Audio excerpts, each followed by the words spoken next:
వర్షంలో తడిసి ముద్దైన వేరుశనగ లక్ష నష్టం ఆవేదన వ్యక్తం చేసిన రైతు.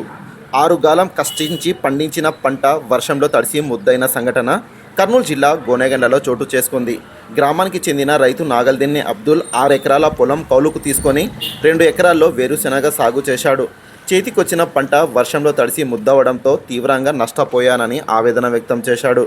రైతు అబ్దుల్ మాట్లాడుతూ ప్రతిసారి తనకు పంట చేతికొచ్చిన సందర్భంలో ఇలా నష్టం జరుగుతుందని ఆవేదన వ్యక్తం చేశాడు. గత ఏడాది మిర్చి పంట సాగు చేయగా ధర పడిపోవడంతో తీవ్రంగా నష్టపోగా ఈసారి వేరుశనగ పంట సాగు చేసి వర్షంలో తడిసి ముద్దవడంతో పొట్టు వేరుశనగకాయలు మొలకలు వచ్చి తీవ్రంగా నష్టపోయానన్నాడు. ఇలా ప్రతిసారి నష్టాలు చవి చూస్తూ మనోవేదనకు గురవుతున్నట్టు వాపోయాడు.